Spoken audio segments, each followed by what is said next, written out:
Dialog Lintas Bandung Pagi Pro 1 RRI Bandung.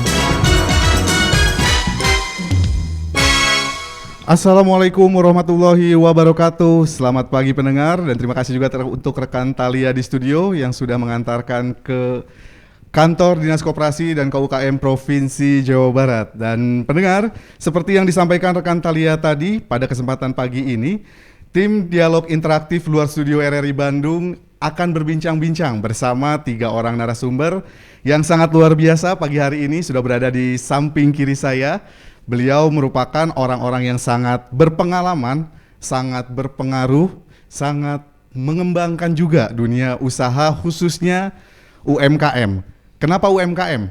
Pasti banyak pertanyaan juga nih dari pendengar, kok UMKM yang kita bahas? Kenapa tidak ekonomi secara global? Nah, nanti jawabannya akan kita ketahui bersama 3 orang narasumber kita yang saat ini sudah berada di samping kiri saya. Yang pertama, saya akan perkenalkan dulu, beliau ini merupakan seorang pimpinan. Beliau juga pada kesempatan pagi hari ini menggunakan kemeja putih dengan setelan celana hitam dan sepatu hitam. Beliau sudah sangat akrab di dunia perekonomian. Pelaku usaha pasti sangat mengenal beliau. Beliau merupakan Kepala Dinas Koperasi dan UKM Provinsi Jawa Barat, Bapak Dr. Andes Kusmana Hartaji MM. Assalamualaikum Pak Kusmana. Waalaikumsalam warahmatullahi wabarakatuh. Sampurasun Kang Wildan dan sahabat-sahabat RRI. Gimana kabarnya hari ini Pak? Alhamdulillah sehat. Alhamdulillah sehat. Di tengah-tengah kesibukan masih bisa bersempat untuk ngobrol-ngobrol sama pendengar RRI ini Pak, untuk sharing informasi.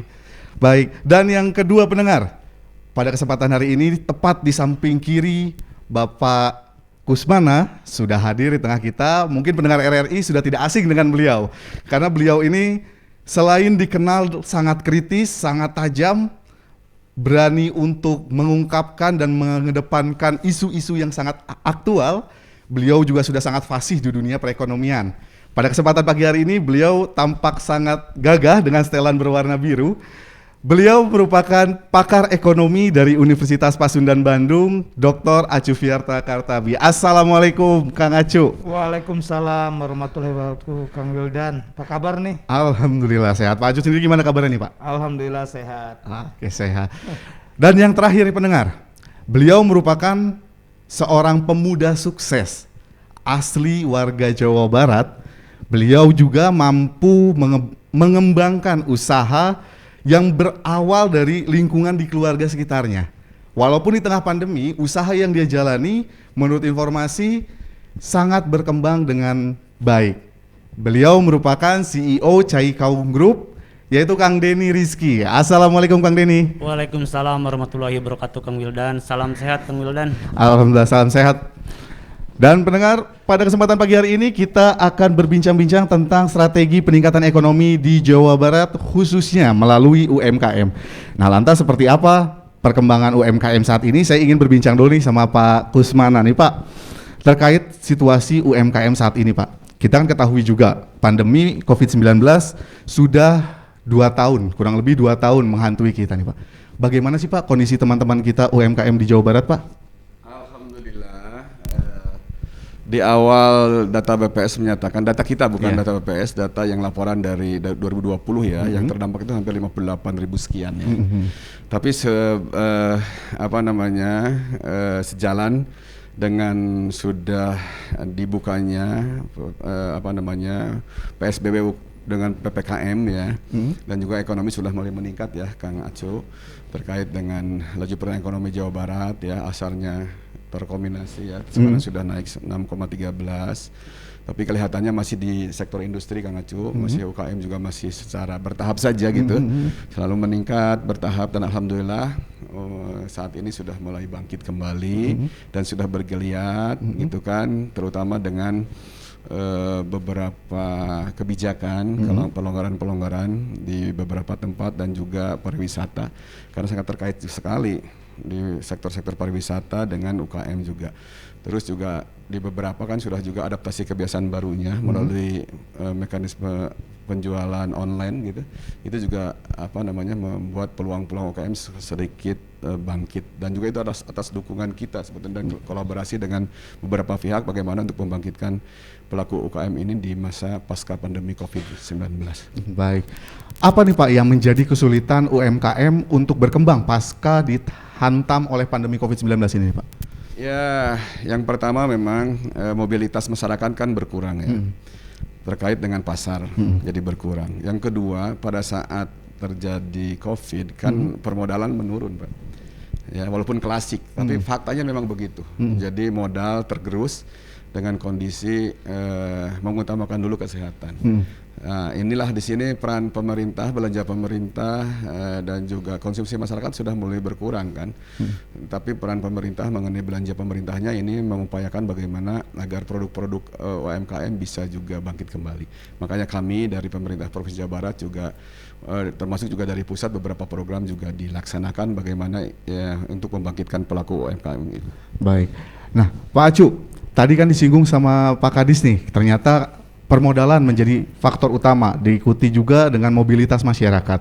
Nah, ini apakah ada cara yang bisa dilakukan oleh pemerintah untuk meringankan UMKM nih Pak Acu? Ya sebenarnya treatmentnya sudah beberapa dilakukan ya Kang Wildan. Jadi misalkan tadi menambahkan apa yang disampaikan oleh Pak Kadis dari sisi modal ya. Nah kita di Provinsi Jawa Barat kan juga menyampaikan bansos. Ini di luar program PEN ya. Jadi bantuan usaha mikro, kemudian juga ada program relaksasi perbankan gitu ya. Nah namun ya kalau kita bicara secara parsial bahwa itu punya dampak multiplier yang besar, yaitu sangat relatif ya. Artinya kan kita perlu juga memiliki keterbatasan dan sebagainya. Namun saya kira ya ada upaya lah untuk ke arah itu, untuk mempercepat pemulihan itu. Kemudian yang kedua Kang Wildan, dari sisi adaptasi kebiasaan baru di dalam bisnis, ya, kita berusaha semaksimal mungkin mendekatkan UMKM ini dengan ya iklim digital gitu ya. Jadi persoalannya sekarang ya bagaimana UMKM itu juga bersaing brandingnya di platform-platform digital. Ini yang menjadi perhatian kita gitu ya. Sebenarnya ruangnya menjadi sangat terbuka gitu ya, karena masyarakat ketika buka aplikasi apapun itu bisa kelihatan bintangnya, ratingnya, maka bersaing. Selama ini mungkin kalau kita mendengar oh ada kuliner yang enak di suatu tempat ya mungkin itu sifatnya subjektif ya. Nah gitu, tapi kalau di penilaian masyarakat, misalkan di platform digital, ya saya kira sangat terbuka ya. Jadi hal semacam itu menurut saya kesempatan untuk para pelaku UMKM juga untuk berkembang gitu ya di masa sekarang gitu. Kemudian yang ketiga Kang Wildan, ya memang kita satu sisi ekonomi sudah mulai membaik, senang ya. Tapi di sisi lain juga masih deg-degan. Kenapa? Belajar dari Singapura, Malaysia. Setiap saat itu bukan tidak mungkin ya amit-amit ya hal-hal yang sebelumnya terjadi di Juli Agustus itu terjadi lagi kan gitu. Ini tentu sangat kita tidak harapkan. Maka yang paling penting brandingnya juga bahwa UMKM itu mampu menerapkan protokol lah kesehatan yang baik. Saya kira kalau itu dilakukan ya akan cepatlah recover ya. Saya kira gitu Kang Wildan. Memang sejauh ini seberapa efektif Pak kalau kita bisa nilai pemanfaatan digitalisasi untuk pelaku UMKM, dan sejauh ini sudah berapa banyak UMKM di Jawa Barat yang sebenarnya sudah beralih dari konvensional atau secara tatap muka perdagangan langsung menjadi digital Pak? Oh sangat besar. Saya kira Dinas Koperasi UMKM, saya tahu betul Pak Kadis all out lah ya mendorong digitalisasi ya. Kemudian yang kedua itu juga disadari oleh para pelaku usaha sendiri. Ya kalau kita biasanya berdagang, kemudian mengandalkan orang banyak begitu, kemudian tiba-tiba mobilitas transaksi itu terhenti, ya saya kira kita hanya pilihannya digitalisasi. Nah triwulan kedua Kang Wildan di Jawa Barat itu ada 713.000 pedagang yang menjual produknya di platform digital di Indonesia ya. Dari Jawa Barat saja 713.000. Itu tertinggi di Indonesia, mengalahkan DKI ya. Ada berapa pembeli di Jawa Barat? 13,3 juta orang. Jadi kalau penduduk Jawa Barat 47 juta, maka yang terrekap di situ ada kurang lebih 13,3 juta. Itu baru triwulan 2 loh. Nah, jadi menurut saya ya mau tidak mau, suka tidak suka, ya bahwa digitalisasi ini akan terus kita dorong. Ada pandemi ataupun tidak. Kenapa? Ya karena jangkauan pasar menjadi lebih luas. Kan kalau kita berbisnis kan yang penting size kan. Ya jadi size-nya besar, maka otomatis ya potensinya akan menjadi besar. Nah, memang ya saya kira kita harus tidak hanya beradaptasi dengan iklim digital, tapi juga ada beberapa persyaratan ya. Jadi misalkan sederhana lah menurut saya ya, bagaimana customer satisfaction, kemudian bagaimana memaintain konsumen begitu ya. Kemudian bagaimana juga mencitrakan produk. Ini kadang-kadang foto aja googling, hasil googling ya. Padahal sekarang 15.000, 100.000 kita bisa beli foto digital produk. Nah itu sudah bagus Kang Wildan gitu kan. Kenapa harus ngambil foto yang sama di Google dan sebagainya. Nah itu saya kira hal semacam itu harus kita lakukan, dan saya berkeyakinan bahwa itu akan mempercepat pemulihan ekonomi dan tidak ada masalah saya kira ya. Gitu. Kalau kita lihat kan ya Bandung udah 2 minggu ini, kalau kita lihat ya Sabtu Minggu ya macet ya. Saya baru merasakan setahun lebih ini, Sabtu kemarin itu ya macet Macet parah luar kan? biasa, udah kayak normal ya Pak. juga kan hari Minggu kemarin kan saya betul, tahu betul. meliput macet kan. Alhamdulillah macet banget Pak. Gitu. Saya kira gitulah. Pokoknya kita harus optimis ya, sambil juga tentunya waspada. Gitulah. Baik, gimana dari Kang Denny nih Kang? Bagaimana kondisi usaha Kang Denny selaku pelaku usaha? Apakah ketika hadirnya pandemi ini menghentikan usaha Kang Denny atau justru malah sebaliknya nih Kang? Bangga Kang Denny. Terima kasih banyak Kang Wildan. Persis dan betul sekali tadi yang disampaikan sama Pak Kadis, sama Pak Acu gitu ya. Mungkin saya sedikit curhat dari pelaku UMKM. Yang pertama, UMKM itu ada 3 untuk sekarang Pak. Kesulitan kita. Yang pertama modal, betul kata Bapak tadi. Pada masa pandemi ini modal para UMKM itu kesusahan Kang. Gitu. Yang kedua apa? Yang kedua pemasaran Kang. Meskipun mungkin pemerintah sudah adanya bantuan dana ke kita, tapi kalau kita nggak ada bantuan pemasaran itu susah Kang. Yang ketiga adalah permasalahan UMKM bukan hanya pas pandemi saja, adalah pencatatan. Biasanya para UMKM itu, saya sendiri udah ngerasain pas awal saya merintis usaha, biasanya keuangan itu kita campurkan dengan keuangan pribadi dan usaha. Itu mungkin hal sepele, tetapi itu sangat berpengaruh terhadap usaha kita Kang. Saya memang pas awal adanya pandemi tentunya kami kaget, para pelaku UMKM mungkin semua kaget Kang adanya pandemi, karena kita nggak terbiasa dengan hal yang baru gitu kan. Gitu. Jadi makanya di situ saya sendiri sebagai pelaku UMKM rugi di situ Kang, merasa rugi dulu. Tetapi kami berinovasi di situ, gimana caranya hal ini menjadi solusi bagi kami gitu, menjadi peluang bagi kami. Akhirnya kami sangat menggunakan teknologi di situ Kang. Teknologi. Apa teknologi itu? Misalkan sekarang udah banyak gitu kan. Misalkan kita di e-commerce, ada Shopee, ada Tokopedia dan lain sebagainya misalkan. Tetapi itu memang tidak semua UMKM dapat mengakses itu semua. Tidak instan gitu Kang. Karena misalkan kalau kita memasang misalkan di Shopee atau Tokopedia dan sebagainya misalkan, kita memasang itu Kang, kita baru pertama kali masuk orang nggak akan percaya. Kita ibaratkan konsumen, misalkan Kang Wildan nih mau membeli produk saya misalkan, cai kaung, gula aren misalkan. Kalau di situ ulasannya belum ada yang beli, nggak akan percaya meskipun produk itu bagus gitu Kang. Nah di situ ada hal yang harus kita pelajari Kang.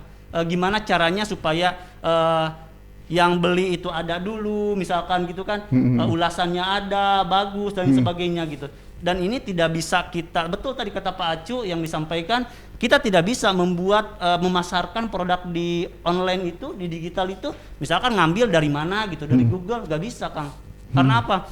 Semakin orang melihat produk itu misalkan banyak yang lain juga gitu, misalkan fotonya ya sama, kepercayaan orang akan berkurang gitu Kang. Makanya di situ kita harus benar-benar kalau kita mau online, oke, kita lebih fokus dulu, harus fokus misalkan mulai dari pemotretannya gitu kan. Banyak sekarang jasa-jasa yang memang menyediakan itu Kang, banyak sekali, dan itu tidak mahal juga gitu. Hal-hal sepele itu yang memang harus kita lakukan Kang, seperti itu Kang. Baik, Pak Kadis, ini kan pengusaha seperti Kang Denny ini kan bisa dikatakan sangat jarang ya, yang sudah mahir, yang sudah sangat berpengalaman menggunakan digitalisasi. Ketika misalkan usahanya sudah macet, dia berputar otak, gimana caranya supaya tetap bisa jalan. Nah, Terus dorongan seperti apa nih Pak Kadis? Tapi sebelum dijawab Pak Kadis, kita harus istirahat dulu sejenak. Dan bagi Anda pendengar yang hendak ikut bergabung bersama kami, bisa langsung menghubungi kami di nomor telepon 7200 996 atau di 727 5551. Dan bagi Anda pendengar, tetaplah bersama kami, RRI Bandung. Pada era pandemi COVID-19, sektor UMKM adalah tulang punggung ekonomi yang tetap bergerak dinamis. Pemerintah pun memberi dukungan penuh bagi sektor UMKM ini, seperti yang disampaikan Menko Perekonomian Erlangga Hartarto, yang juga Ketua Komite Penanganan COVID-19 dan Pemulihan Ekonomi Nasional. Para pendengar RRI, optimisme pemulihan ekonomi nasional saat ini mulai nampak. Antara lain dengan indeks kepercayaan konsumen sudah mencapai 96,5% dari target 100%. Pemerintah terus menunjukkan komitmennya melakukan pemulihan ekonomi nasional di tengah pandemi dengan memfasilitasi kemudahan bagi para pelaku usaha mikro, kecil, menengah. Pada tahun 2021 ini alokasi plafon kredit usaha rakyat ditingkatkan menjadi 253 triliun rupiah. Pemerintah tetap memberikan subsidi bunga sebesar 7,6 triliun sehingga para pelaku UMKM hanya perlu mengangsur bunga kredit sebesar 3% selama 6 bulan. Bahkan bagi para pegawai yang terkena dampak ataupun ibu rumah tangga yang ingin memulai usaha, disiapkan fasilitas bunga 0% dengan pinjaman maksimal 10 juta rupiah. Semakin banyak UMKM yang memanfaatkan fasilitas ini, maka pemulihan ekonomi nasional akan semakin cepat. Saya, Erlangga Hartarto, Menko Perekonomian, Ketua Komite Penanggulangan COVID-19 dan Pemulihan Ekonomi Nasional. 97,6 FM Pro 1 RRI Bandung, Anda masih bersama saya, Wildan Pratomo, dalam dialog interaktif luar studio, langsung dari kantor Koperasi dan UKM Provinsi Jawa Barat. Dan sekali lagi bagi Anda pendengar yang ingin ikut bergabung bersama kami, bisa langsung menghubungi kami di nomor telepon 7200 996 dan 727 551. Pak Kadis, seperti yang tadi saya tanyakan ke Pak Kadis nih Pak Kadis, dorongan seperti apa yang sudah dilakukan ataupun yang terus dilakukan oleh Dinas Koperasi dan UKM untuk mendorong pelaku usaha agar bisa seperti usaha yang dijalankan oleh Kang Denny nih Pak? Siap, sesuai dengan Undang-Undang Cipta Kerja ya, Kang Acu, kemudahan, perlindungan, pemberdayaan UMKM ini adalah ada program reguler, ada program khusus pemulihan ekonomi daerah ya. Yang pertama memang tadi, jadi memang modalnya sudah di masa pandemi ini drop dan hampir kalau data kami dimiliki 80% pelaku UMKM Jawa Barat itu ngedrop ya, keuntungan volume usahanya. Nah ini salah satunya adalah belanja pemerintah daerah. Kita pada saat 2020 membeli produk-produk terutama masker ya. Jadi mereka UKM itu banyak beralih juga ke masker karena memang kan melihat juga potensi ini. Waktu itu kita hampir 65 miliar untuk pembelian. Jadi dibeli oleh kita, oleh pemerintah dibeli, itu hampir 1.000 pelaku gitu, masing-masing 50 juta untuk dia membuat produk kita beli dan kita bagikan kepada masyarakat. Itu kan pada saat kita sasaran satu UMKM saja dengan tenaga kerja cukup banyak. Dia harus di packingnya, plastiknya, dia juga harus melibatkan masyarakat sekitar. Karena alhamdulillah kami juga dapat laporan dari beberapa pelaku UKM, alhamdulillah Pak tertolong dengan itu. Jadi modalnya bisa balik lagi gitu, bisa masyarakat. Yang kedua sebetulnya program pemasarannya kita juga melakukan pendampingan. Yang terpenting adalah saat pendampingan. Bagaimana sebetulnya, apalagi sekarang sudah mulai 2021 itu ada sekolah ekspor ya. Baik sekolah ekspor yang dilakukan oleh, karena kita juga pemerintah Provinsi Jawa Barat melakukan kerjasama baik dengan Tokopedia, Blibli dan yang lainnya termasuk dengan Shopee. Ini juga kita manfaatkan karena memang tidak semua orang, tidak semua pelaku UKM itu mampu untuk masuk ke e-commerce. Ada e-commerce yang memang masuk ke sana kan jadi persaingan cukup berat gitu. Tapi juga kita ada juga yang kita inisiasi dengan melalui Pak Gubernur, yaitu namanya borongdong.id. Yang pasarnya kemarin mengarahkan Pak Gubernur bahwa pasarnya adalah ASN yang tidak tanda kutip walaupun terpengaruh ya, tidak terlalu terpengaruh karena gajinya masih ada, dan juga salah satu bela negara adalah beli produk-produk UMKM. Makanya disediakan platform yang memang lokal. Semua pelaku-pelaku UKM masuk ke sana gitu kan, produknya dibeli oleh para ASN. Ini adalah salah satu solusi selain pendampingan. Maka dari pendampingan yang saya dapatkan, kita melakukan pendampingan sekitar 3.000 dengan 150 orang pendamping. Itu kelihatan nih kenaikannya, malah 43% kenaikannya dia ke digital. Termasuk di kelembagaannya. Kelembagaannya asalnya perorangan, dia menjadi CV dan lain-lain. Nah ini juga akan meningkatkan daya saing sebetulnya. Selain kita juga membeli produk-produk mereka dengan bentuk bela negara melalui ASN, namanya juga marketplace-nya borong dong gitu kan. Itu adalah juga membantu mereka untuk bagaimana memasarkan produk. Yang kedua juga melalui pendampingan itu, memanfaatkan pendamping, dia melatih bagaimana cara foto, bagaimana dia masuk ke e-commerce, terus juga dilatihnya kita juga panggil mereka-mereka yang di Tokopedia untuk melatih itu. Jadi sebetulnya langkah-langkah itu yang kita lakukan, baik di program reguler maupun program yang khusus kami lakukan. Untuk pembiayaan, ya, untuk pembiayaan kita juga banyak pelaku UKM yang memang agak sulit, dia tidak bankable, dia kadang-kadang selik. Makanya memanfaatkan lembaga koperasi gitu kan. Kita memanfaatkan lembaga koperasi, bagaimana dia memperoleh dana PEN dari pusat yang lewat lembaga pengelola dana bergulir dengan tingkat suku bunga 3%, sama tadi dengan yang disampaikan KUR. Sekarang juga KUR, tapi pada saat lari kepada UMKM yang jadi kendala adalah BI checking. Nah ini kita upayakan, termasuk juga di kita memanfaatkan kredit mesra dari BJB yang juga program unggulan kita. Masyarakat ekonomi sejahtera juga ini, termasuk juga program-program yang lain. Ya, kita melakukan pendekatan bagaimana produk-produk ini bisa bersaing dan bisa bangkit kembali. Baik, Pak Acu, ini kan Pak Kadis sudah menjelaskan, dorongan sudah dilakukan, pendampingan terus dilakukan, bantuan agar UMKM mendapatkan modal usaha terus digalakan. Apalagi sih Pak Acu yang sebenarnya perlu dilakukan oleh pemerintah, khususnya di sini adalah Dinas Koperasi dan UKM, agar UKM ini bisa terus tumbuh dan berkembang. Ya, jadi sebenarnya hal-hal yang klasik dulu kita lakukan seperti program pameran-pameran gitu ya. Kemudian juga pertemuan-pertemuan dagang. Ya memang tidak secara efektif sekarang bisa kita lakukan ya.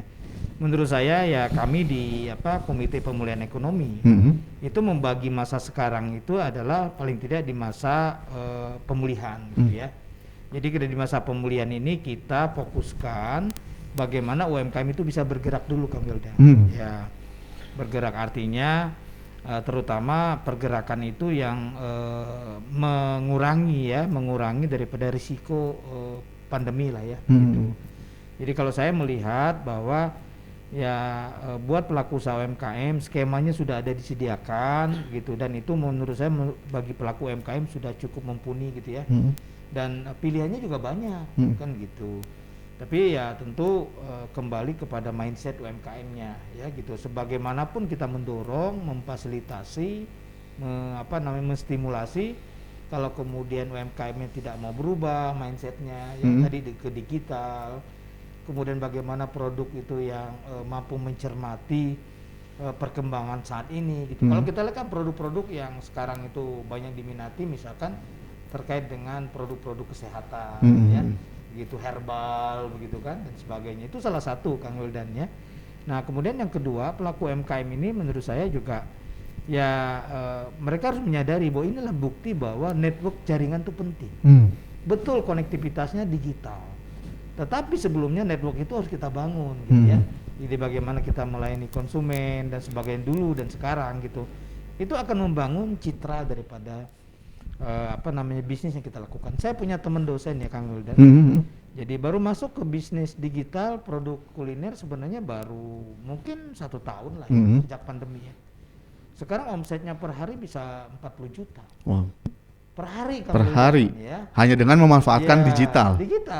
Dan dia pun ada yang sebagai hanya reseller aja, dan memang ada yang produk ya gitu. Jadi saya melihat sebenarnya peluang itu banyak, tinggal kreativitas kita.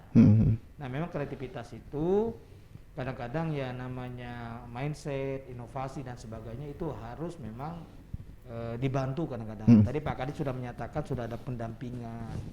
Nah dengan pendampingan itu apa harapannya? Bahwa mereka muncul ide, gagasan baru, inovasi baru gitu ya, Dan artinya saya mengatakan tidak semua pelaku usaha itu cukup jeli. Ya, saya pernah mengalami kasus begini, Kang Wildan. Ada satu pedagang yang berjualan ayam, sekali pedagang itu banyak sekali saya lihat ya.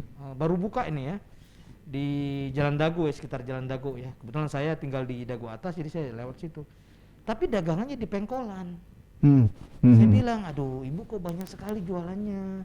Terus ibu perhatikan nggak gimana cara orangnya berhenti kalau mau membeli. Ayam ibu tuh enak, tapi gimana caranya orang supaya bisa berhenti? Sudah ada digital belum? Belum. Saya ajarin 1 minggu, ibu pindah tempat usahanya ke sini, saya minta izin RT, RW, kemudian masukkan ke platform digital. Percepatannya 1000%. Wow. Gitu. Jadi sederhana sebenarnya. Produknya bagus, tapi salah memilih lokasi. Gitu kan. Nah, tidak terkoneksi sama digital, ya sudah. Jadi sebenarnya bisnis itu sekarang tidak hanya semangat saja, butuh strategi juga. Apalagi di zaman pandemi, Kang Wildan. Yang sebelumnya bukan pengusaha, itu jadi pengusaha sekarang itu semuanya. Malah jadi saingan pengusaha aja, numpuk ya Mas. Pengusaha semakin banyak begitu ya, terlepaslah dadakan ataupun motifnya memang jangka panjang, tapi kompetitor kita semakin banyak, kan kita harus memunculkan sesuatu yang unik ya. Kalau dia makan resepnya sederhana kan, harga terjangkau, enak, pelayanan bagus, saya jamin laku, nggak usah khawatir gitu ya. Ini kualitas sudah nggak bagus, pelayanan kurang bagus. Nah itu kan kadang kita kan kadang-kadang berpikirnya jangka pendek. Nah itu yang saya kira Kang Wildan harus kita perhatikan ke depan. Apapun yang dilakukan pemerintah ya, itu hanya sifatnya stimulasi ya. Apalagi pemerintah Jawa Barat itu sekarang pendapatannya mengalami penurunan ya. Kalau kita di Jawa Barat itu turun 5 triliun ya Pak Kadis ya. Nah itu kan kita juga memiliki keterbatasan ya. Nah dengan keterbatasan itu kita tentu semuanya harus terjangkau lah gitu ya. Jadi kalau misalkan UMKM saja tidak cukup, karena di sektor yang lain juga Pak Kadis harus diperhatikan. Gitu ya. Jadi saya kira Kang Wildan, modal saya adalah bahwa UMKM itu ruangnya sangat terbuka. Pada tahap awal itu ya tadi bersimbiosis dengan digitalisasi, tentu ada inovasi-inovasi yang harus dilakukan. Maka tentu saya yakin akan lebih baik. Kang Denny ini CEO Cahaya Kawung, penjualannya sebulan bisa ya buat gula aren saja produknya sama sale pisang itu sebulan bisa 50 juta. Wah, nanti perlu kita korek-korek nih Kang Denny berarti nih. Dan saya mohon maaf nih sudah melihat produknya bersaing dengan beberapa perusahaan besar, kalah jauh. Gitu. Jadi saya kira makanya hal semacam itu harus kita tonjolkan. Baik. Terima kasih. Kang Denny, ini tadi udah dibocorin nih sama Pak Acu, ternyata pas pandemi malah naik sampai 50 juta nih. Nah mungkin bisa sharing juga nggak nih Kang Denny nih, seperti apa sih tips dan triknya, kenapa bisa sampai di tengah pandemi kok usahanya malah terus naik nih Kang Denny? Ya terima kasih Kang Wildan, aduh jadi saya nggak enak jadinya nih. Yang pertama gini Kang Wildan, sebetulnya tadi udah disampaikan di awal bahwa UMKM itu untuk menghadapi hal baru itu memang tidak mudah dan tidak semua bisa. Dan kita kita sekarang ngomong teknologi. Betul, itu teknologi memang perlu kita untuk beradaptasi untuk dengan teknologi juga. Tetapi mungkin tidak semua UMKM bisa. Saya juga menerapkan hal yang memang enggak hanya teknologi saja Kang. Dengan cara tadi kata Pak Acu, network kita, gitu kan. Saya ini di sini tidak punya cabang, tapi punya cabang reseller. Reseller saya di Pulau Jawa udah keseluruhan ada, gitu kan. Jadi dengan reseller itu, reseller misalkan saya ada reseller nih di Jakarta, orang itu dia pasti punya kenalan lagi sama orang lain. Nah, dan itu akan lebih meluas pasarnya, gitu Kang. Itu menurut saya yang memang lebih efektif Kang untuk para UMKM yang memang sekarang mungkin kesusahan untuk melek digital gitu kan, untuk beradaptasinya masih lama dan sebagainya, bisa dengan menggunakan reseller itu yang saya lakukan Kang. Dan itu memang efektif Kang, efektif. Terus karena orang itu ya, kita mau usaha itu punya kelebihan kekurangan, kita mau berkolaborasi, misalkan saya misalkan tidak melek digital, tidak terlalu update dengan digital. Saya karena basicnya bukan IT misalkan, saya pasti kerjasama dengan orang-orang yang memang melek digital gitu. Jadi kita tidak bisa untuk usaha kita itu berjalan sendiri aja, nggak bisa. Kita harus berkolaborasi dengan yang memang kekurangan kita ada yang handle kita gitu. Gitu Kang. Itu yang saya lakukan untuk saat ini Kang. Selain produk, bagaimana dengan kemasan Kang Denny? Apakah itu sangat penting? Tapi ditahan dulu Kang Denny sebelum dijawab dan kita korek-korek lebih dalam lagi nih informasi-informasi dan ilmu-ilmu yang luar biasa dari ketiga narasumber kita. Kita harus istirahat dulu sejenak, dan bagi Anda pendengar yang ingin ikut bergabung bersama kami, bisa langsung menghubungi kami di 7200 996 atau di 727 5551. Dan tetaplah bersama kami pendengar di Pro 1 RRI Bandung. Channel ini bisa didengarkan dengan kualitas audio lebih baik. Download aplikasi RRI Play Go di smartphone. RRI Play Go, satu aplikasi untuk mendengarkan RRI se-Indonesia, siaran luar negeri, saluran musik Channel 5, menyaksikan siaran RRI yang divisualkan, RRI Net, informasi terakurat RRI Online, RRI 30 Detik, RRI Max, Beyond, dan Editorial Pro 3. Selamat datang di era digital RRI. Kini, mendengar, menonton, dan membaca berita cukup di satu aplikasi. RRI Play Go.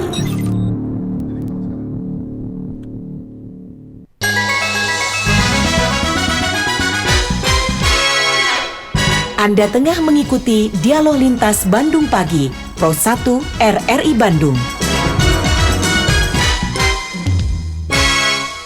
Masih bersama saya Wildan Pratomo pendengar dalam dialog interaktif Lintas Bandung Pagi. Dan Kang Denny, seperti yang tadi ingin saya tanyakan nih Kang Denny, seberapa penting sih Kang Denny ketika kita menjual sebuah produk, kemasan yang kita gunakan itu manfaatnya seperti apa nih Kang?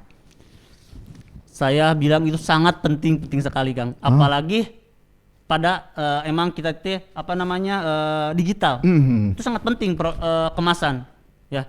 Kalau kita misalkan memasarkan misalkan di platform apapun itu, orang melihat misalkan kemasannya biasa saja, itu akan susah gitu, akan sulit. Dan itu memang kita itu tidak bisa secara instan. Oh yang bagus seperti ini, tidak bisa. Kita juga harus berkomunikasi dengan orang yang memang ahli di bidang itu gitu Kang. Ya makanya tadi kenapa saya bilang di awal kita harus berkolaborasi, itu pentingnya Kang. Makanya menurut saya kemasan itu sangat penting karena orang sebelum melihat dari isinya pasti kemasannya dulu Kang gitu. Jadi inovasi terkait kemasan itu nomor satu sebetulnya Kang, sebelum kita ke produknya kita isinya seperti apa gitu. Tetapi memang isinya juga harus bagus, berkualitas. Karena gini Kang, di dalam suatu saya menjalankan usaha, pengalaman saya yang saya jalankan Kang, yang pertama saya tidak mau membuat orang itu kecewa Kang. Saya pernah Kang beberapa kali lah yang namanya usaha saya jatuh bangun sering sekali Kang yang terjadi itu. Saya pernah adanya pengiriman dari bahan bakunya dan itu tidak sesuai dengan saya, dan itu hampir 5 kintal Kang, 5 kintal, dan saya nggak jual gitu. Mendingan saya rugi pada saat itu daripada saya jangka panjangnya rugi gitu Kang. Dan itu kadang kurang diperhatikan sama orang UMKM yang mungkin ya sebagian gitu ya. Itu sangat yang diperhatikan, dan itu hanya jangka pendek saja. Orang sudah membeli, tiba-tiba misalkan dia nggak puas, ya orang itu ya Kang, apalagi masyarakat Indonesia gitu ya, pasti istilahnya itu Pak Beja-beja Kang. Jangan beli produk ini jelek gitu. Nah dan itu hal yang kami sangat diwanti-wanti Kang. Jika produk itu jelek, saya nggak mau menjual meskipun saya rugi saat itu gitu. Tetapi untuk jangka panjangnya, karena yang namanya usaha itu jangan hanya pas saat itu aja, tapi jangka panjang. Makanya banyak sekali para UMKM yang mungkin tadi yang kata Pak Acu bilang, sekarang banyak para UMKM dadakan gitu. Nah mereka itu sebetulnya tidak hanya yang saya lihat gitu ya, kita itu tidak boleh misalkan, bukan tidak boleh, kurang baik gitu ya, kurang baik kalau misalkan kita hanya melihat yang lagi tren sekarang, gitu kan. Misalnya yang lagi tren itu apa misalkan gitu, itu hanya sesaat sebetulnya Kang. Bisa bilang pedagang musiman ya. Semua orang itu akan menggeluti usaha itu, dan kalau udah banyak udah nggak aneh gitu. Harusnya kita bisa berinovasi yang unik gitu kan, yang orang lain tidak tahu kita tahu gitu. Dari mana ide itu? Biasanya ide itu adalah dengan kita bersosialisasi gitu kan. Kita mau menerima apa masukan dari orang lain. Saya sendiri masuk semua grup, maupun di Kota Bandung, grup UMKM, Jawa Barat, bahkan Indonesia juga saya masuk UMKM itu. Jadi kita bisa berkolaborasi, tukar pikiran, itu yang terpenting, Kang. Seperti itu, Kang Wildan. Nah, Pak Kadis, ini terkait tingkat keunikan. Nah, bagaimana sih sebenarnya kondisi UMKM kita? Apakah sudah memiliki keunikan seperti itu ataukah memang masih belum? Terlebih kan kita tahu juga nih Pak Kadis, di Jawa Barat menjadi salah satu daerah yang sangat kaya dan potensinya sangat banyak di mana-mana. Bagaimana Pak Kadis? Jadi kita itu sebetulnya dikenal oleh beberapa provinsi. Inovatif, kreatif, ya. Jadi produk-produknya memang khas gitu. Malah waktu awal-awal 2020 NTB gitu kan, termasuk juga Bali meminta kita, Pak Gubernurnya kerjasama dengan Pak Gubernur Jabar dan kita juga memberikan pelatihan khusus untuk kemasan, untuk desain dan lain-lain. Karena untuk kreatif itu di Jawa Barat, orang-orangnya begitu. Termasuk kemarin Papua. Kemarin juga minta gimana caranya Kang Titus, Kang Kusmana ya dia nyebutnya ya. Ingin juga kerjasama terkait dengan produk. Ada produk-produk yang memang dia secara kualitas dia bagus gitu kan, tapi belum ada merek dan lain-lain. Makanya kami sekarang sedang bukan menjajaki, sudah mulai kami memfasilitasi bagaimana hak merek. Bagaimana, karena pada saat sudah nanti baik nasional maupun keluar gitu kan, tidak harus di nasional saja nanti produk-produk kita itu. Harus juga karena sekarang ekspor kita lebih naik karena sudah dibuka kan. Arab Saudi sudah membuka, Amerika Serikat juga sudah mulai produk-produk kita. Nah, di sini nih legalitas sangat penting, termasuk hak merek. Jangan sampai juga pada saat pengalaman nih, pada saat kita ikut pameran di mohon maaf di Malaysia tahun sebelumnya ya, barang tersebut dibawa tahun ini ikut lagi ditolak karena sudah dimerekkan sama mereka legalitasnya. Nah, ini juga akan jadi kendala kan. Ini kan, nah ini juga termasuk produk. Saat ini kita juga kerjasama, makanya tadi memang persaingan sudah banyak, tapi minimalkan kata Pak Gubernur gini kan.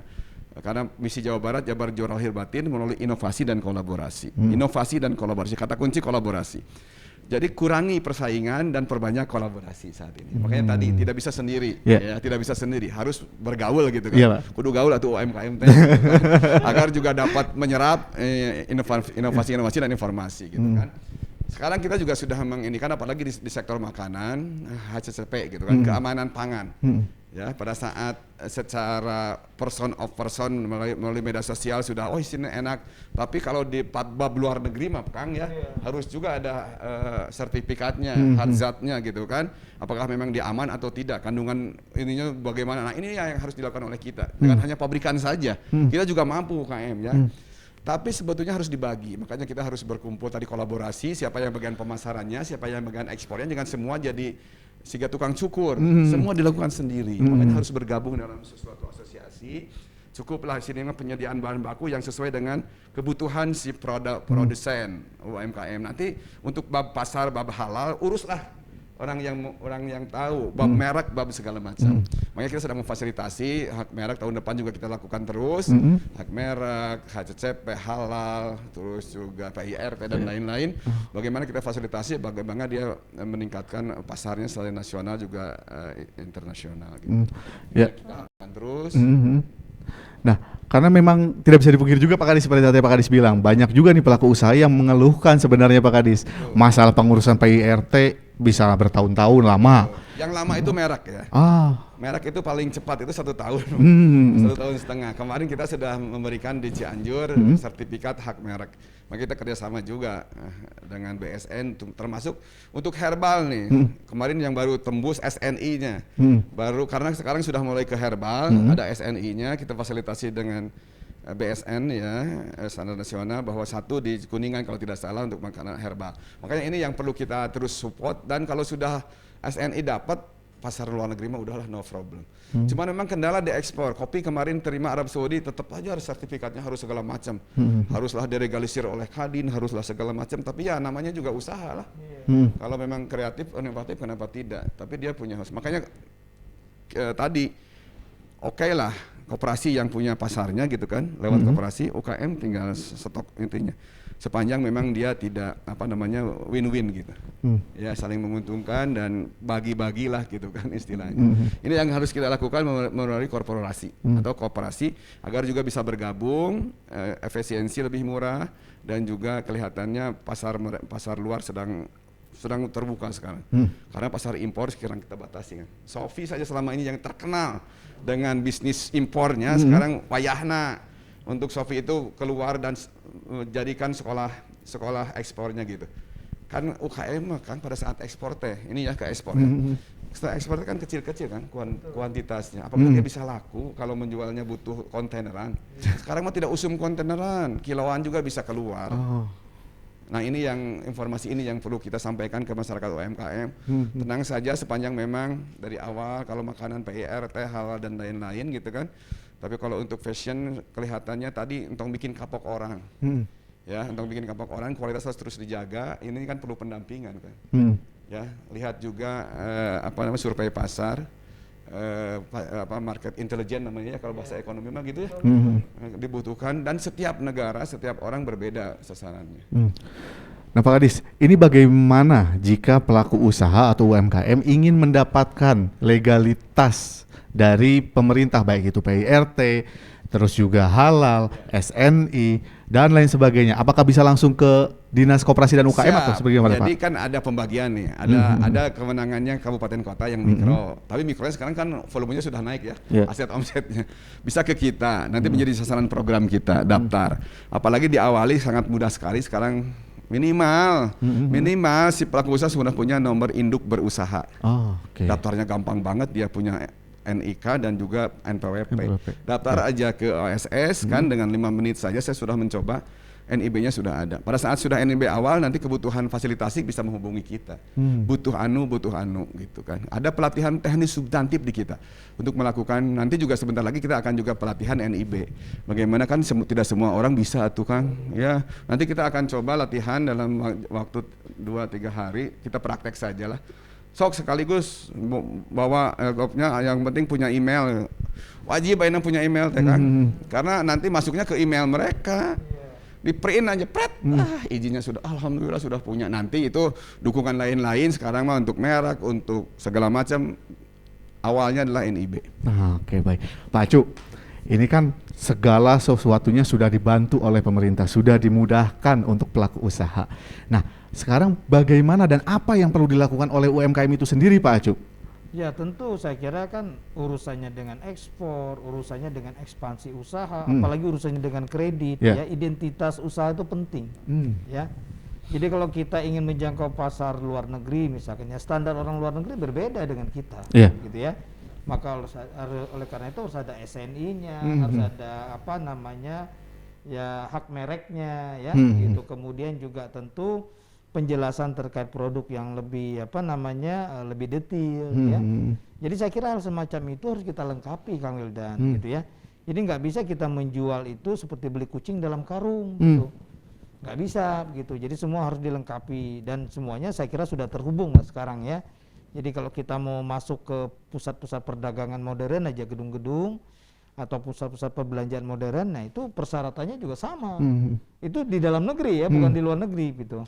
Dan saya kira juga masyarakat melihat sebenarnya ya SNI dan sebagainya itu ya memang harus ditempuh. Kalau ada kendala kan bisa didiskusikan, ya. Nah, sambil contoh misalkan ya kendala-kendala terkait dengan perizinan itu karena memang selama ini kesan birokrasi itu ya berbelit-belit. Padahal kan sekarang kita sudah punya OSS begitu ya. Kemudian masing-masing dinas juga punya program untuk mendorong itu gitu ya. Jadi menurut saya sebenarnya tidak ada problem lah gitu ya. Nah artinya kalau misalkan sampai dipersulit dan sebagainya kan saya kira zaman sekarang sangat mudah sekali ya kita menyampaikan apa yang kita alami itu kan gitu. Dan saya kira yang paling penting itu jangan sederhanakan identitas mengenai usaha. Tadi meskipun pencatatan, kalau di bank itu kredit kecil juga ditanya pencatatannya mana, gitu. Kadang-kadang ya kita menyederhanakan, nggak usah dicatatkan gitu.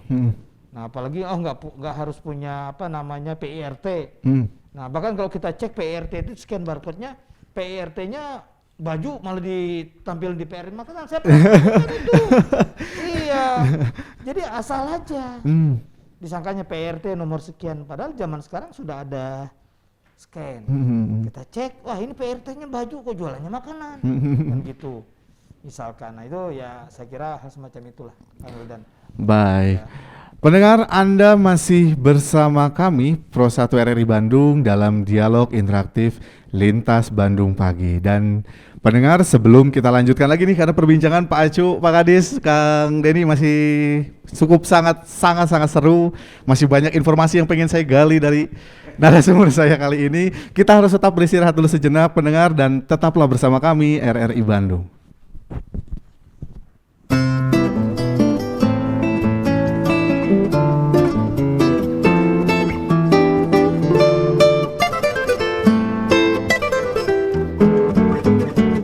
Koperasi Indonesia adalah badan usaha yang secara tidak sengaja dibuat oleh rakyat kecil yang kemudian diperkenalkan oleh Raden B. Arya Wiryatmaja pada tahun 1896.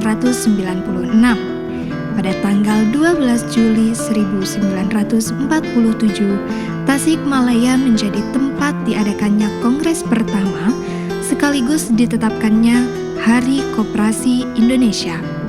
Hingga saat ini, Koperasi Indonesia turut membantu perekonomian masyarakat Indonesia dengan memegang teguh 7 prinsip koperasi.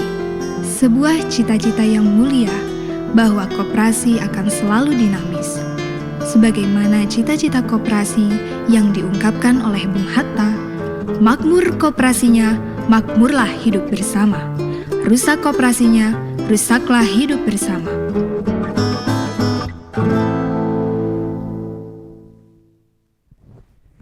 97,6 FM Pro 1 RRI Bandung dan pendengar, Anda masih bersama saya Wildan Pratomo dalam dialog luar studio RRI Bandung. Nah, saya ingin kembali lagi bertanya ke Pak Acu nih Pak. Memang sebenarnya, ini pertanyaan besar saya nih ya Pak. Memang sebenarnya kenapa sih UMKM yang harus perlu kita dorong? Kenapa tidak langsung sektor PTP yang sebenarnya sektor industri ini menjadi tulang punggung utama ekonomi Jawa Barat nih Pak? Mangga Pak Acu. Ya memang di UMKM juga banyak yang bisnisnya TPT ya. Tapi kan masalahnya program kita ke depan itu UMKM naik tingkat. Kenapa Kang Wildan? Syarat ekonomi maju itu adalah pengusahanya naik tingkat. Jadi kalau saya bisnis hari ini usahanya mikro, ya 5 tahun lagi saya harus jadi usaha kecil dong. Dan 5 tahun lagi jadi menengah. Gitu ya. Nah itu syaratnya ekonomi maju, apalagi 98% lebih, hampir 99% entitas usaha di Jawa Barat itulah UMKM. Jadi ya saya kira karena entitasnya banyak, ya otomatis juga resource-nya, sumber daya yang terlibat di sana banyak. Nah maka ya tenaga kerja tentunya sangat banyak di UMKM gitu ya.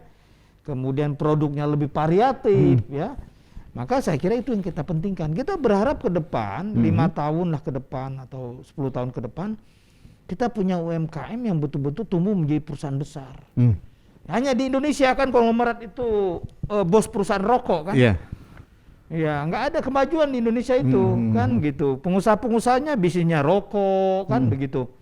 Coba kita lihat di Cina, ya, di Tiongkok, di Amerika. Penambahan orang kaya baru itu rata-rata dari UMKM. Kita tahu sejarahnya apa? Sejarahnya Jack Ma, ya kan? Sejarahnya macam-macam pengusaha yang sekarang kelas dunia. Di kita kan pengusahanya tidak berubah dalam 20 tahun terakhir, konglomeratnya itu aja. Berarti kita gagal sebenarnya mengembangkan UMKM dari sekian puluh tahun terakhir ini gitu ya. Jadi Kang Wildan, UMKM ini harus kita kembangkan dan itu juga amanat Undang-Undang Dasar, apalagi nanti ada koperasi, ya kan? Itu bahwa kita ingin mengembangkan usaha itu supaya naik tingkat. Motivasinya hanya itu, gitu ya. Apalagi ya saya kira ini kaitannya dengan usaha dalam negeri. Ya kalau bicara usaha luar negeri ya kita jangan berpandangan usaha luar negeri itu PMA itu semuanya rata-rata usaha besar. Rata-rata juga bisnis-bisnis itu UMKM Kang Wildan, ya. Gitu. Nah itu kita berharap UMKM kita 5 tahun ke depan ada yang go public. Ada yang masuk ke pasar internasional semakin banyak, produknya semakin variatif. Bahkan harapan saya mungkin 10 tahun lagi ada konglomerat yang berbasis dari dasar UMKM. Gitu. Baik. Nah, Kang Denny, Ini gimana nih? Ini tantangannya tadi luar biasa nih. Pak Acu pengen 10 tahun yang akan datang UMKM naik kelas. Nah, Kang Denny sendiri gimana caranya nih Kang untuk supaya bisa naik kelas ini nih Kang? Betul, benar Kang Wildan. Dan itu memang UMKM memang harus seperti itu.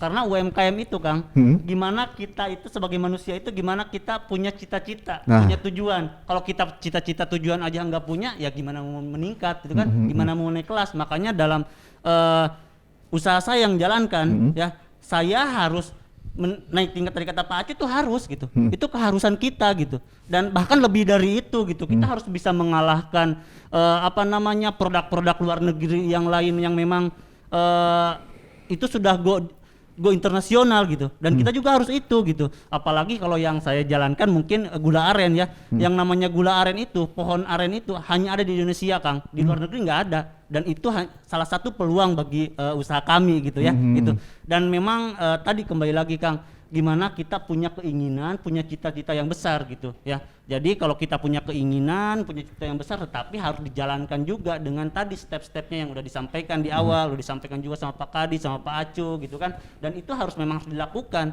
Tidak bisa kita misalkan sekarang mendengarkan dari Pak Kadis, dari Pak Acu gitu kan, harus seperti ini nih. Tapi tinggal besoknya lagi ada rasa malas dan sebagainya karena nggak ada motivasi, susah Kang gitu. Jadi harus ada motivasi yang besar gitu.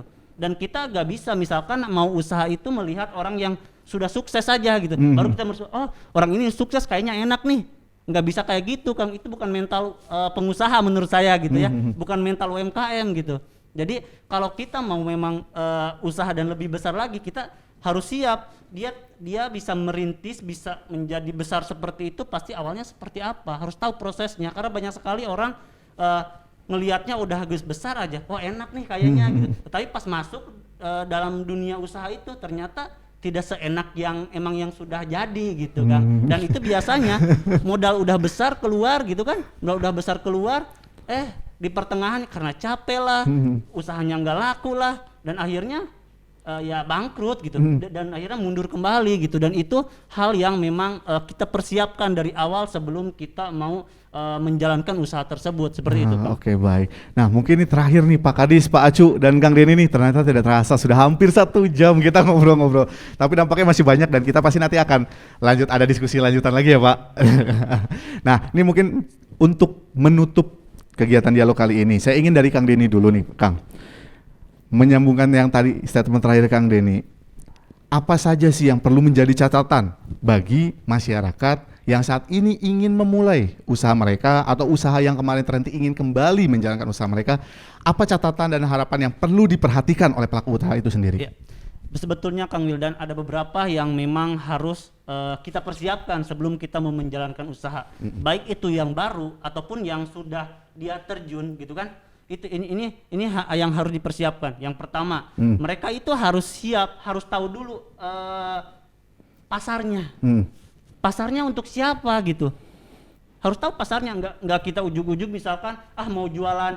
Oh sekarang nih lagi orang tuh lagi laku misalkan usaha fashion misalkan, tapi dia sendiri nggak tahu pasarnya kemana gitu, dan dia sendiri nggak menguasai fashion itu gitu. Nah itu yang harus diperhatikan Kang. Makanya kalau kita mau menjalankan usaha, kita harus dulu, saya potensinya apa, saya pasarnya kemana ngejualnya nanti kalau saya udah menjalankan. Setelah itu baru cari produknya.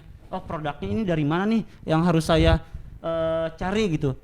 Dan itu memang produk nggak asal-asalan, dari kualitas juga harus bagus gitu kan. Kualitasnya kita nggak bisa asal-asalan, apalagi hal pertama orang membeli produk kita itu menjadi catatan penting.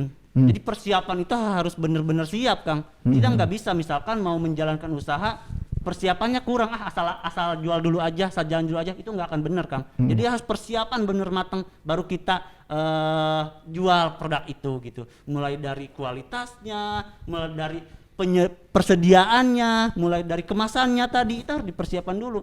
Sekali orang beli puas, tadi kata saya bilang di awal, orang Indonesia itu apalagi orang Sunda gitu ya, dia itu pasti pabeja-beja istilahnya mah gitu Kang ya.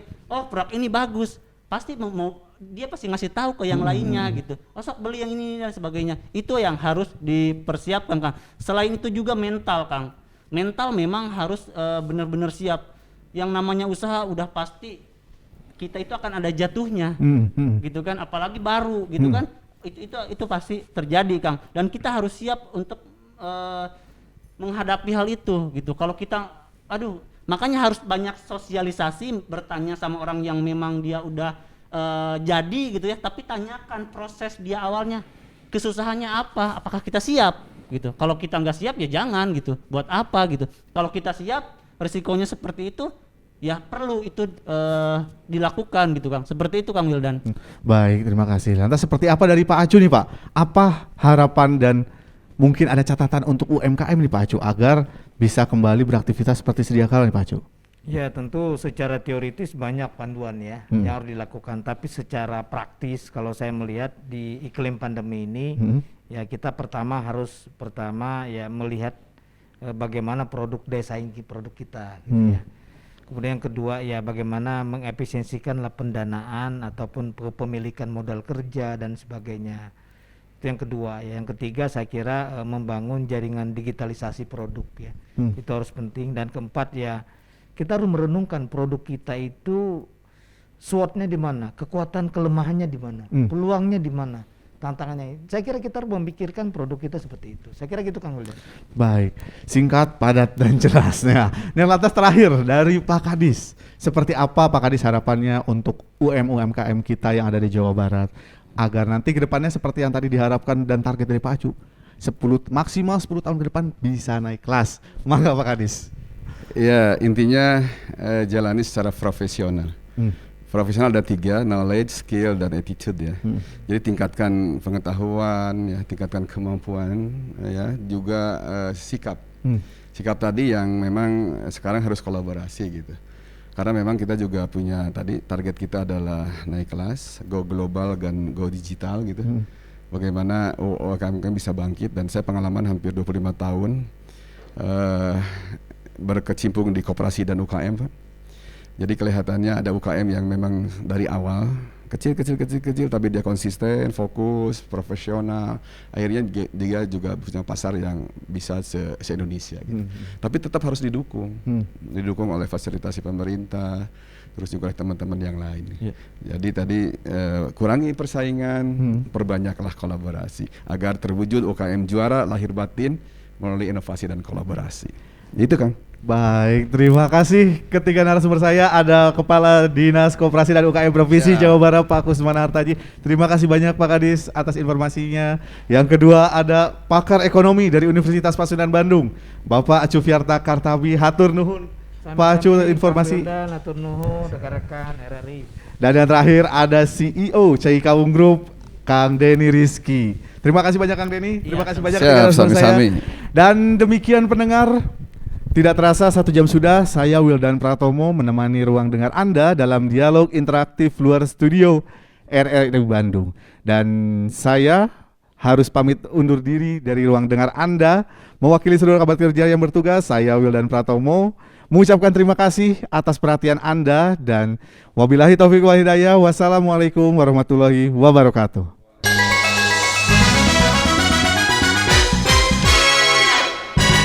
Baru saja Anda mengikuti Dialog Lintas Bandung Pagi.